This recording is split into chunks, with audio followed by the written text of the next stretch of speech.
सर्वप्रथम तो मैं मेरी पूरी रावसर पंचायत समिति क्षेत्र की आम जनमानस चाहे वो जनप्रतिनिधि है उनका धन्यवाद देना चाहूँगा कि हमारा जो शानदार 5 साल का कार्यकाल केवल एक महीना बाकी रहा है, इसमें उनका जो सहयोग रहा वो काबिल तारीफ रहा। आपके सहयोग और आशीर्वाद से निश्चित रूप से हमने कोई किसी प्रकार की एक भारतीय जनता पार्टी का सच्चा कार्यकर्ता होने के नाते किसी प्रकार की कोई कसर हमने बाकी नहीं छोड़ी। आगे भी मैं विश्वास भरोसा और यकीन दिलाता रहूंगा।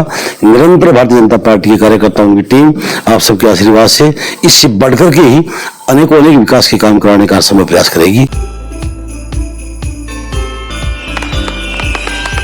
नमस्कार मित्रों, MW न्यूज़ मुखर वक्ता में आपका स्वागत है। मैं इंदर कुक्कड़ और आज मैं अपनी टीम के साथ में खास मुलाकात की कड़ी में एक बार फिर रावसर पंचायत समिति के जो प्रधान श्रीमती सरस्वती देवी सिहाग, उनके जनप्रतिनिधि धर्मपाल जी सिहाग, उनके साथ में मौजूद हूँ और विशेष रूप से इनसे वार्ता करने के लिए कि कैसा अब तक का कार्यकाल रहा, क्या ऐसी चीज़ें हैं जो अभी कोई काम जो करने वाला बाकी रह गया हो या कौन से काम अभी जैसे करवाए हैं, और उन ऐसी वार्ताओं के बीच में और किस तरह से चल रही है इनकी राजनीति और ऐसी वार्ताएं करेंगे और इनसे जानेंगे। तो सबसे पहले सिहाग साहब, आपका एक बार फिर पुनः स्वागत है हमारे चैनल में।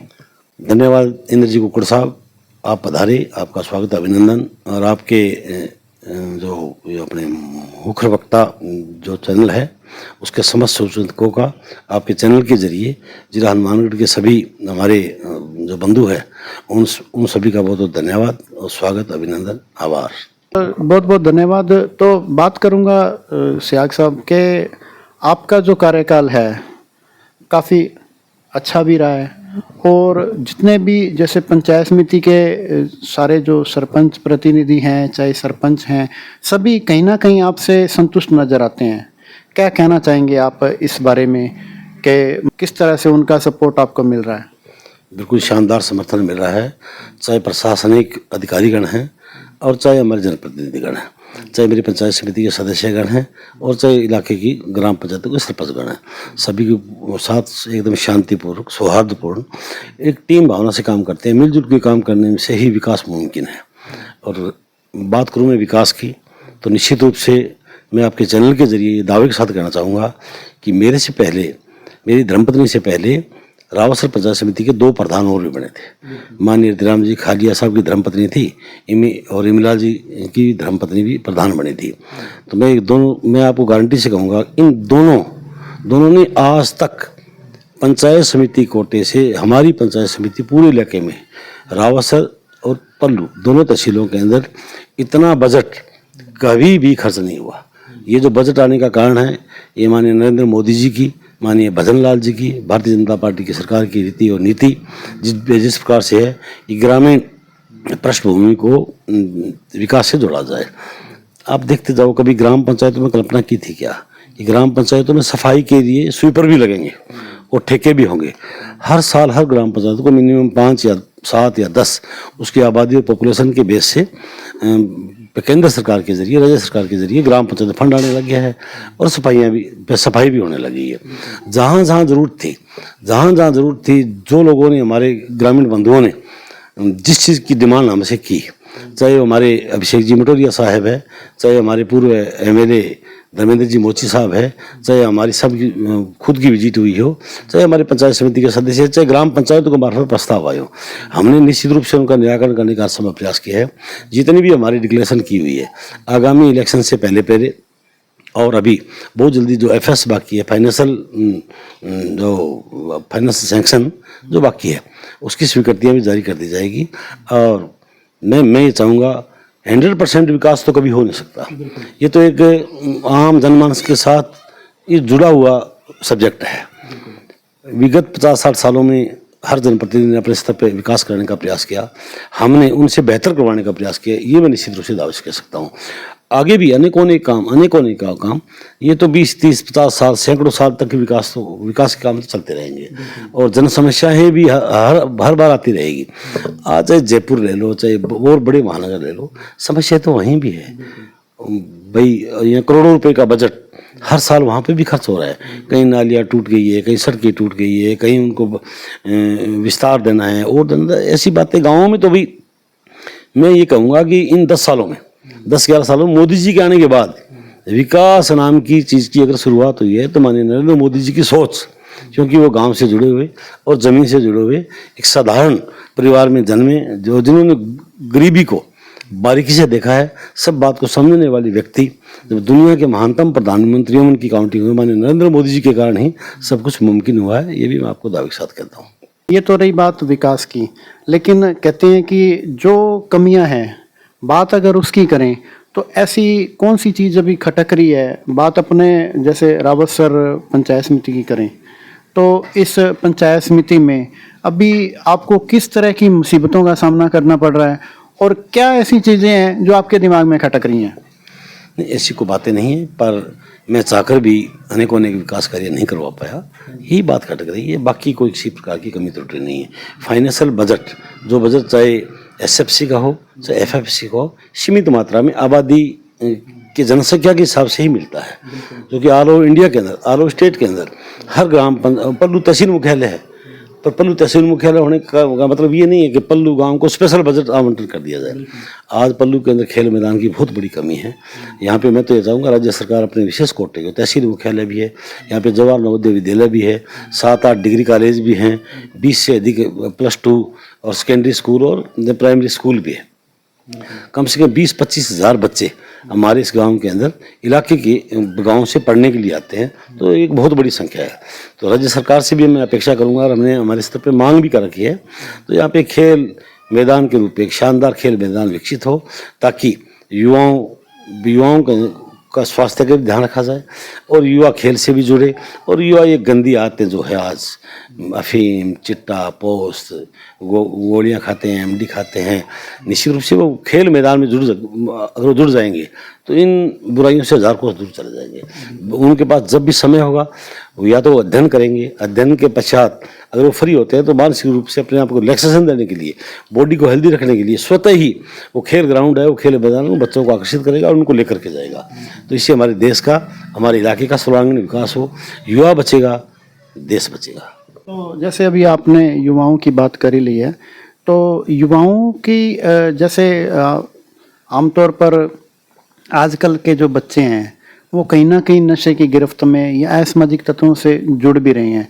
बात अगर अपने पूरे रावतसर पंचायत समिति एरिया की करें और विशेष करके पल्लू क्षेत्र की करें, तो यहाँ का युवा किस तरह मानते हैं आप? मतलब उनमें, मतलब जिस तरह से आपने जो कार्य करवाए हैं, खेल मैदान को लेके आप लगातार अग्रसर हैं, ठीक है, जो काम जब होना होता है तब होना होता है, लेकिन युवाओं के बारे में आप क्या कहना चाहेंगे? यहाँ के क्षेत्र के युवा किस तरह हैं?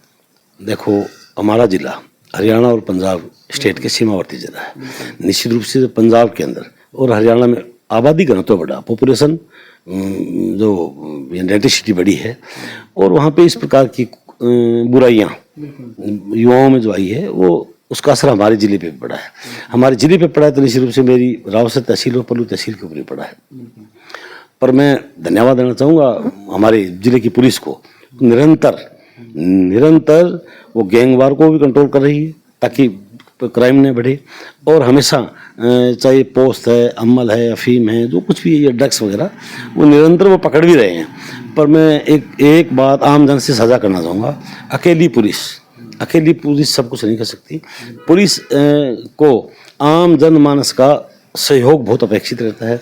उनके द्वारा मिली गई रिपोर्ट, जो कि सबको पता है, आज आपको पता हो या मुझे पता हो, अगर कोई मेरा पड़ोसी या मेरे गांव का कोई बच्चा, मेरे वार्ड का बच्चा गलत रास्ते पर चल रहा है और मैं ये सूचना पुलिस को देता हूं, तो पुलिस मेरा नाम गुप्त रखेगी, कभी वो आगे नहीं आएगा। तो क्यों न ऐसी कोई बातें हों। मैं ये नहीं कहूँगा कि उनके ऊपर मुकदमा करके उनको जेल से ठोस दिया जाए, जेल भर दी जाए, पर उन बच्चों को निश्चित रूप से परिवारजन पुलिस के सहयोग से या पुलिस के द्वारा मानसिक रूप से उनको बैलेंस्ड करके और उनका एक ऐसा मानसिक विकास किया जाए ताकि वो गंदी बातें छोड़ करके और मुख्य धारा में जुड़ करके अपने गांव, मोहल्ले, वार्ड, जिले, तहसील, प्रदेश, देश का विकास करवाए। बहुत ही अच्छे आपके विचार हैं। तो बात करूंगा सियाग साहब के, अभी जैसे प्रत्येक पूरे राजस्थान के प्रत्येक सरपंचों के दिमाग में एक चीज़ चल रही है, प्रत्येक व्यक्ति के भी दिमाग में चीज़ चल रही है कि चुनावों का जो टाइम पीरियड है वो लगभग सभी सरपंचों का कार्यकाल पूरा हो गया। उधर आपका भी कार्यकाल काफ़ी हद तक होने को है।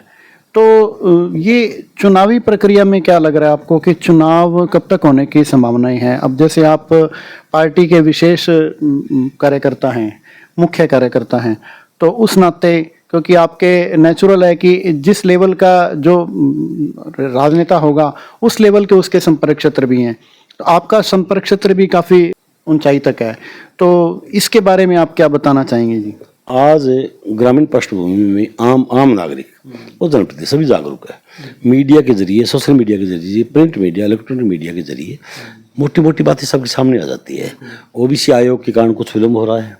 माननीय उच्च न्यायालय भी बार बार राजस्थान गवर्नमेंट को प्रेशर दे रहा है कि आप दिसंबर तक चुनाव कराओ, क्योंकि मुमकिन नहीं है। नहीं होने का रीज़न एक तो ओबीसी आयोग की जो रिपोर्टिंग पूरी होनी वो नहीं हो पाई। अब माननीय नरेंद्र मोदी जी ने और देश के चुनाव आयोग ने जो SIR का जो गठन किया है, SIR भी शायद 8 फरवरी तक यहाँ कंप्लीट अपना काम दे पाएगा।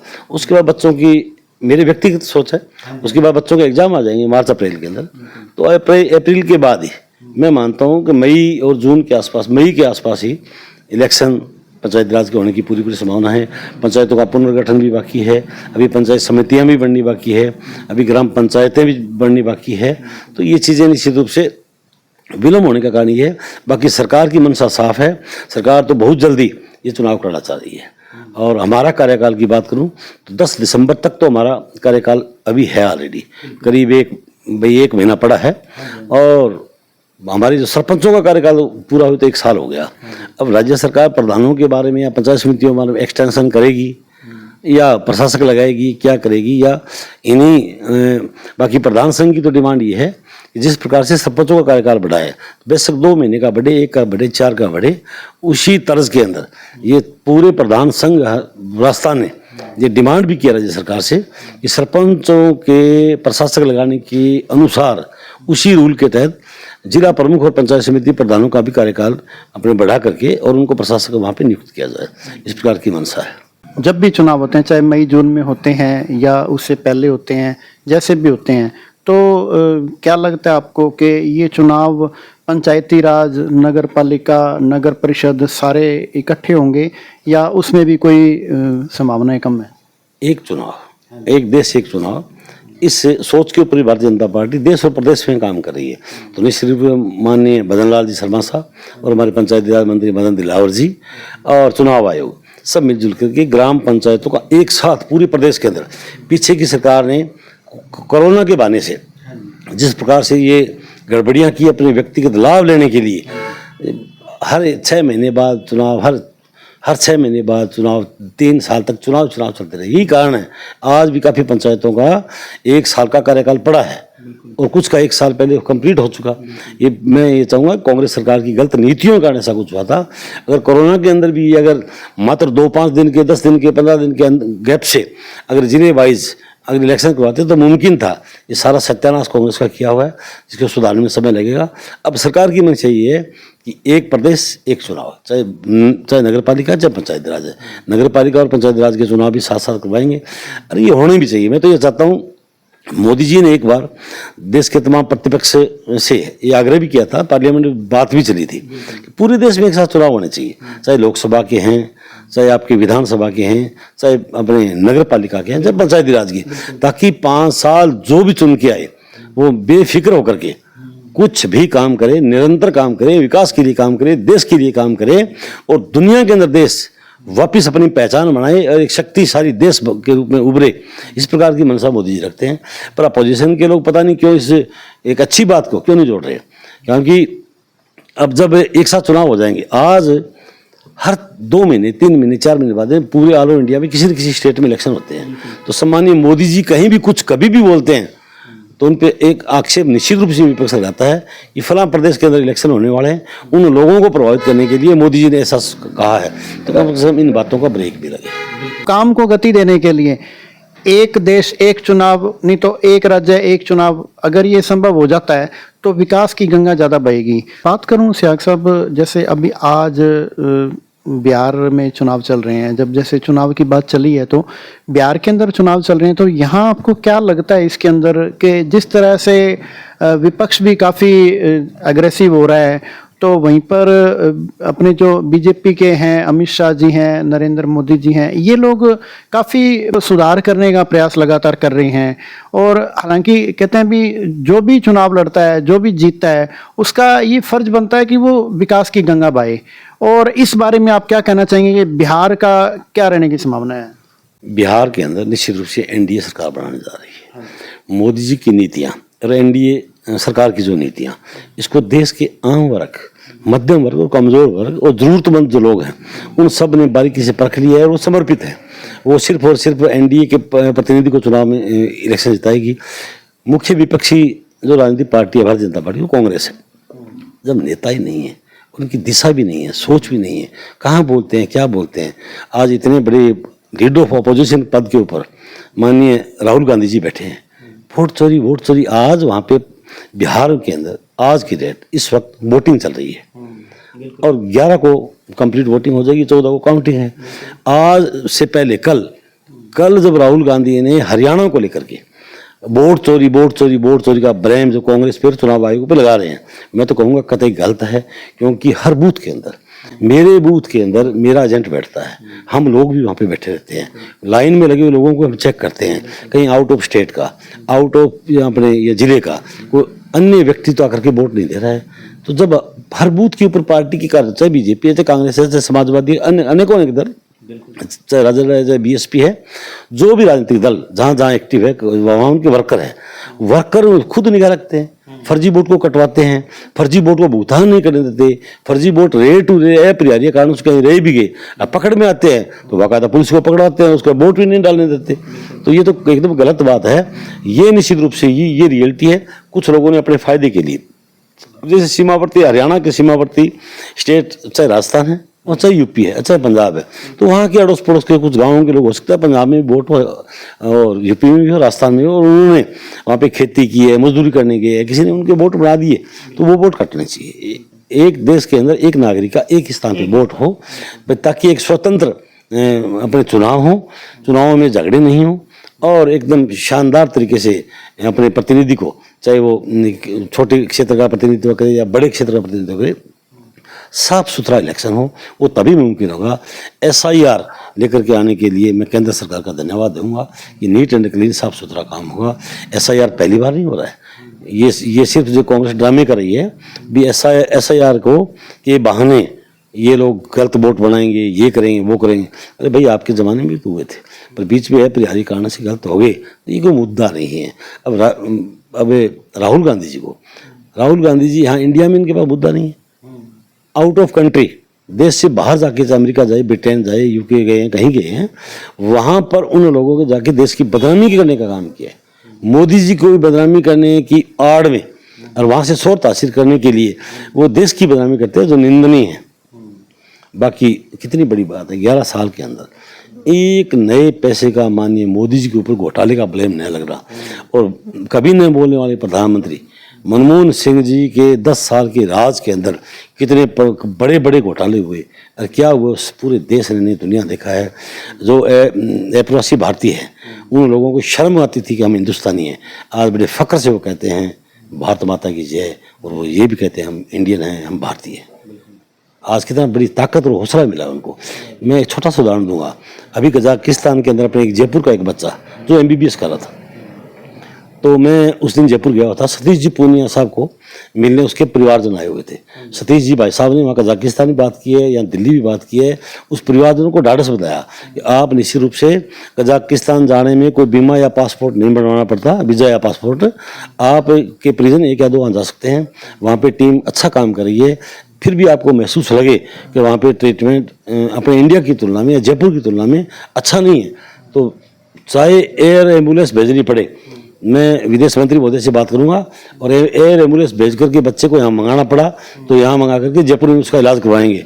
और मैं बड़े फ़ख्र और गर्व से कहता हूँ कि कजाकिस्तान से बच्चे को इंडिया की एयर एम्बुलेंस जा करके उसको लेकर के आई है और उसका यहाँ ट्रीटमेंट चला।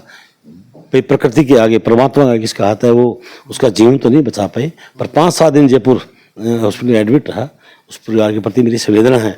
अब सियाग साहब, जितने भी दर्शक आपको देख रहे हैं, आपके मिलने वाले शुभचिंतक, चाहे वो रावतसर पंचायत समिति के हनुमानगढ़ जिले के या पूरे देश के लोग जो देख रहे हैं आपके मिलने वाले हैं, क्या उनको अपील करना चाहेंगे, क्या उनको संदेश देना चाहेंगे? सर्वप्रथम तो मैं मेरी पूरी रावसर पंचायत समिति क्षेत्र की आम जनमानस चाहे वो जनप्रतिनिधि है उनका धन्यवाद देना चाहूँगा कि हमारा जो शानदार 5 साल का कार्यकाल केवल एक महीना बाकी रहा है, इसमें उनका जो सहयोग रहा वो काबिल तारीफ रहा। आपके सहयोग और आशीर्वाद से निश्चित रूप से हमने कोई किसी प्रकार की एक भारतीय जनता पार्टी का सच्चा कार्यकर्ता होने के नाते किसी प्रकार की कोर कसर हमने बाकी नहीं छोड़ी। आगे भी मैं विश्वास भरोसा और यकीन दिलाता रहूंगा। निरंतर भारतीय जनता पार्टी के कार्यकर्ताओं की टीम आप सबके आशीर्वाद से इससे बढ़कर के ही अनेक विकास के काम कराने का समय प्रयास करेगी।